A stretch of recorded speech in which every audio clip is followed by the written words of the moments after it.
Hey guys, it's Sam, and today I'm going to be talking about the worst villains that I have read about. This is a counterpart to a recent video I did on my favorite villains, so I will link that one on the screen if you didn't get to see that. And I mentioned there that I was going through a lot of the books and seeing that there was a lot of books that had villains that I knew I didn't like. Now when I was going through and making this list, the problem that I have run into is that if a book had a bad villain, I typically didn't like the book, and therefore my brain knows that it was a bad villain, but doesn't remember anything about it. So parts of this might be a little bit vague because my brain has gotten rid of that information. Like, a lot of these have been years since I read them. They were mediocre books. I no longer own them, and I didn't write like fleshed out reviews on every single thing that the villain did that I hated, so it's gone from my brain. But I know a lot of you have read these books too, so you can fill in any gaps if you want to in the comments about why these villains were awful. So first we have Dance of Thieves by Mary E. Pearson. I'm not sure the name of the villain in this one, but this is the continuation of the Remnant Chronicles, which is one of my favorite series. This book was incredibly disappointing, one of my most disappointing reads, if I believe it was last year. And the villain in here is not at all effective or interesting. He's actually a villain that's carried over from the Remnant Chronicles. He was like a side antagonist, kind of a thorn in their side a bit. And now he's this character that's like supposedly doing things in the background, but he's like really not. And he's just not compelling whatsoever. It doesn't really make sense why he's doing what he's doing, and he's very just kind of mustache twirling. I will say that throughout all of this list, the problem that I've had with like almost all of these characters is that they're just archetypal, not interesting, flat, mustache twirling villains. Like, that is the common theme here. So next we have the Red Trilogy by Kirsten Gier. This is a series that I really disliked back in the day. I think I read it in like 2015. And I've actually heard from people that are German, because this was a translated work, that there was like a problem in the translation. Because a lot of people that have read it that are American or that have read it in English have been like, and in Germany everyone's like, no, it's great. So there's something that has been lost in translation here. But the villain here just like didn't make a lot of sense to me, and again just felt very like mustache twirling. And the series really involved more around like the love story, and there's like a very strong insta-love element, so like maybe the villain wasn't supposed to be that important, but again, I was just left feeling like, Then we have the Stolen Songbird by Danielle Jensen.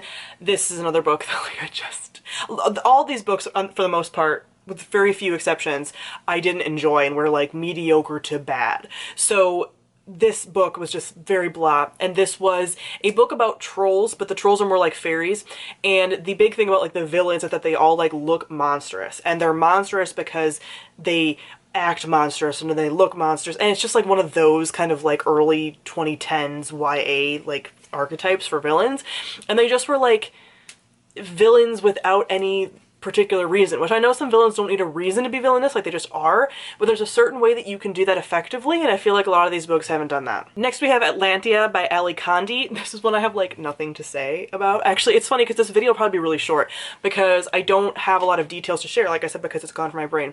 This book was awful and it was 1 star. This was a dystopian, like underwater dystopian, and all I said in my review about the villains was like they were so one-dimensional and mustache twirling. I don't know what it was, but just picture any of that like early 2010 dystopia, because I remember the feeling that I got reading this. Picture that like that flooding of just dystopian that we got post Hunger Games, and the most just like flat, just nothing, no complexity villains, and that's what you got with this villain. I don't remember their name, I don't remember what they did, but I remember the feeling I got while reading this book. Her other books are bad too. Then we have one I actually remember, and that is the Infernal Devices by Cassandra Clare. This series I never read for the villain or for the plot, and this is not a series that I care about the plot at all, but I will say, when you do have the plot kind of come to its peak, the villain is so ineffective. Like, he's just basically, again, sort of been like a thorn in their side villain through most of the series. The series is not really about that. It's more about like the love triangle thing going on. And when you eventually have like him doing his master plan, it unravels so easily and so quickly, and in a way that's like, you probably could have done that earlier. I mean, I guess not, because the character needed to learn some magical stuff, but like, he was so ineffective. Like, he was such a pointless villain, and he also is a villain that's like, this happens in the Shadowhunter books of this series, and I've also read like the first book in the last hours, where we just have this villain that was just like, I hate all Shadowhunters. Like, one Shadowhunter did something to me and now I hate all of them. And it's like, I get that people are like that, But those people are the worst and not interesting. So instead of having this character like hate all Shadowhunters because of something that happened with one or a couple of them, can you make it like a little more complex than that? But Cassie Clare tends to not do that. Then we have the Qatar series by Sarah J. Maas. Man, I do love Akamath, and I stand by that as being a good book, but especially this first book is not. And the villain is like the worst. Like she is just so one-dimensional. The challenges she comes up with for Feyre are so stupid. Well, okay, the like poem riddle that she comes up with is so stupid, but what makes it even more irritating is that Feyre doesn't understand what the answer is either when it's like so blatantly obvious, but it's supposed to be like, well, she doesn't understand her feelings, so she doesn't understand it. Shut up. It's just like the worst. Like so just, again, like one-dimensional. Like she could be really interesting, but she's just not. And I think the fact that she's like fairly easily defeated too, like any villain that's like supposed to be like the ultimate baddie and then just gets like destroyed fairly easily is like not great. But again, like these books kind of aren't being read for the villains, you know? Like they're kind of being read for the like sexy fae. So keeping with Sarah J. Maas, we have the Throne of Glass series. Now I've only read the first 3 books and I'm not going to read the rest of them. So I've talked about this before. But the king is one of those mustache twirling villains. Like again, I know that it's like, he's evil, he loves power, he's corrupt, blah, but I'm just like, oh, he's so uninteresting. And I guess you could have like books 4 through 6 have shown something compelling about him. I doubt it though. And also like if you have that long of a series, make him compelling before book 4. You know, like make him interesting besides just like, he's associated with the dark arts. Like I just, like I can't have that be your only reason, you know, for things. So not into that. Bring up a book that I haven't brought up in quite some time. I know, you know that there's sass when I'm leaning on my bookshelf, by the way. We have Karvall by Stephanie Garber. This is a book that I read a very long time ago, and I have a very popular gripe video on it, and people still comment all the time about how I'm wrong about the book being awful, but whatever. The villains in here are the worst. I did rewatch my gripe so that I knew what I was talking about, because I remembered it, but I didn't remember why. So again, these are villains that are just like, they're evil because they're evil. The dad of the main characters is evil because he's a child abuser, which is true, that does make you an evil person, but I hate when authors kind of like create like a dartboard. It feels like what they do, and they are like, okay, rapist, child abuser, abuses animals, da, da, and then they throw a dart and figure out which one the villain is to make them evil. Like, yes, but you need to have them have like, not necessarily like a personality behind that. Like, I don't want to empathize with them, but give them something more than like just like the archetype of child abuser. Like that's lazy. And then the villain in the first book, which I know is a trilogy, and people are probably gonna come in here and be like, if you read the rest of the books, you'd see that he's interesting.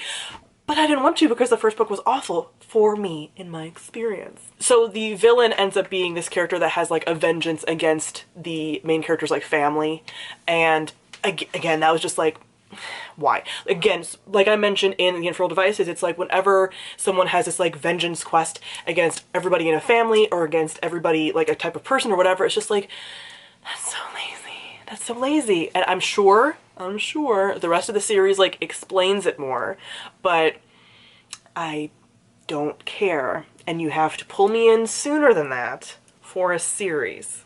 So didn't love this. And lastly, we have The Raven Boys by Maggie Stiefvater. With this, I'm talking about the like overarching villain. So the antagonists throughout the series, I actually really like. Like in the second book, The Dream Thieves, Kavinsky, chef's kiss. He should have been included in my favorite villains if he wasn't. I think he wasn't, but I loved his dynamic with him and the guys and like Ronan in particular, and it was good. You know, it was really good. And there's a lot of other just like side villainous antagonist characters that are pulled in that are pretty good.